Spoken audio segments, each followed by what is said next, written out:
This is the draft report on you. Basically, it goes poor build, skinny,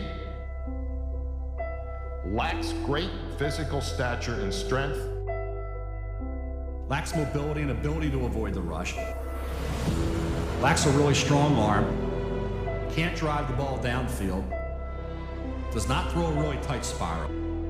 A system-type player who can get exposed if forced to ad lib. and gets knocked down easily.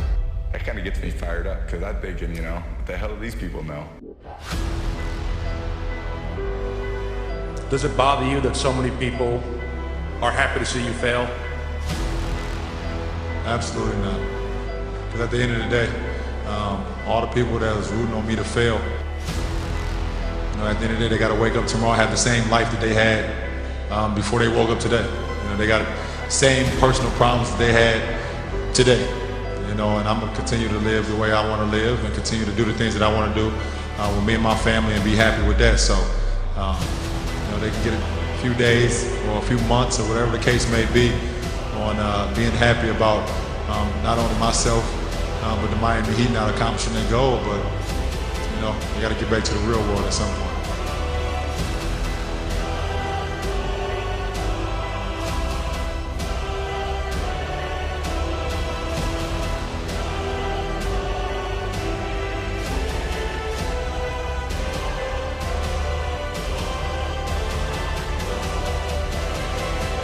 Pay a lot of attention to reviews and those kind of things? Well, you're always affected by opinion, but the more opinions there are of you, of me, the less I look at them, because I just can't live my life based upon what other people think about me. So I can't concern myself too much with what other people think. It's just not healthy. I don't think I could continue to do what I do if I was constantly worrying about what somebody thought about it.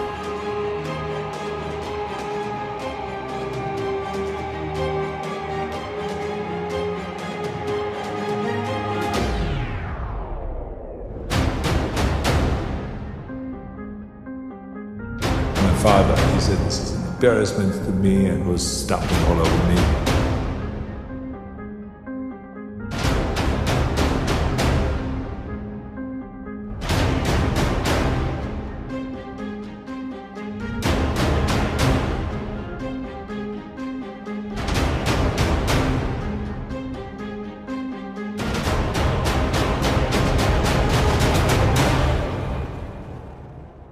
I think every time I say I'm about to do something, people are waiting for me to fumble. That's probably one of the biggest motivations behind a lot of my raps, is the amount of people that want me to fall or whatever. I think that should be the motivation for most rappers. The further you climb towards the top, the more hands you have on your pant leg dragging you to the bottom.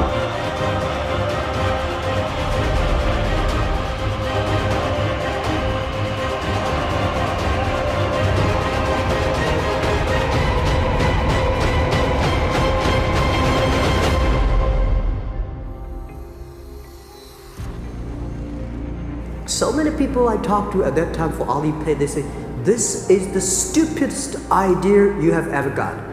But I say, I don't know the stupid or clever, as long as people use it. Now we have 800 million people using this Alipay.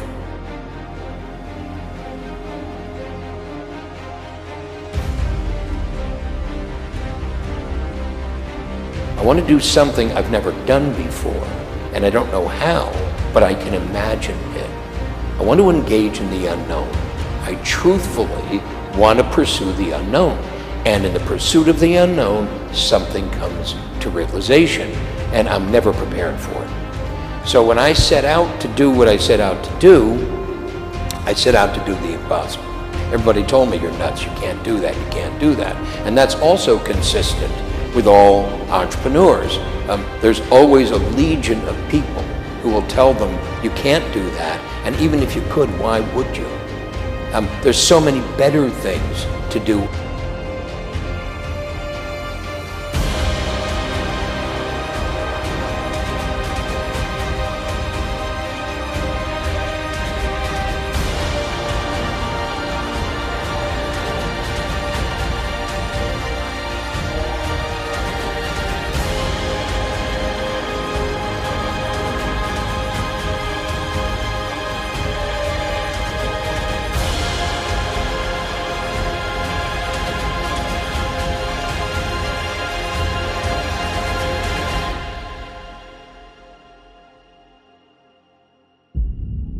Well, the biggest struggle, man, was just getting around other people that would say I could do it. I mean, that's the biggest struggle. Just you get around one guy says, yeah, you can do it, and then you talk to him tomorrow and he's like, no, dude, it's freaking, you can't do this. You know, there's so few people telling you to do it. You know what there is a lot of? Save your money, protect yourself, conserve, don't spend, don't take risk. Taking risk is the new way to be risk adverse. So the biggest struggle for me was my family, man. The people closest to me was the biggest struggle. Every time I went out to do another deal, everybody told me, you don't need to do that, man. It wants to be accelerated on, and then you got somebody in the backseat saying, hey, be careful. Nobody likes a backseat driver, okay? So they're sitting there, they're putting mental pressure on the brakes when you're trying to accelerate.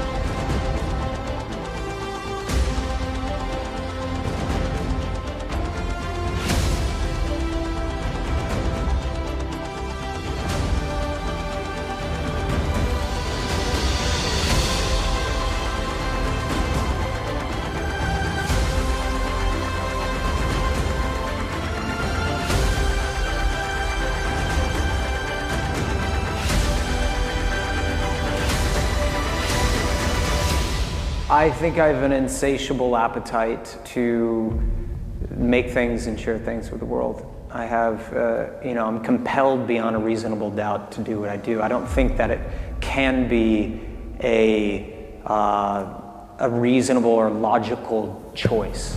I think at a certain point you're compelled to do it. It's too painful, too brutal, too neurotic of a path to take.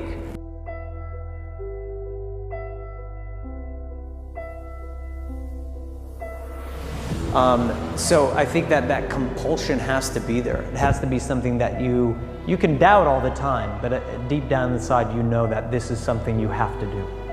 And I think I've dealt with some of the adversity, some of the challenges, of which we've had many. I started a band and the world laughed at me.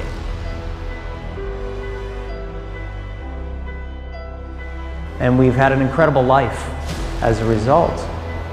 So if I had listened to the choir, to the chorus of everyone, I would have stopped. Because that's what people want you to do for some reason. Some people would rather kill your dream than see you succeed. I don't know what that is, I think it's important to be stubborn and to follow your dreams no matter what.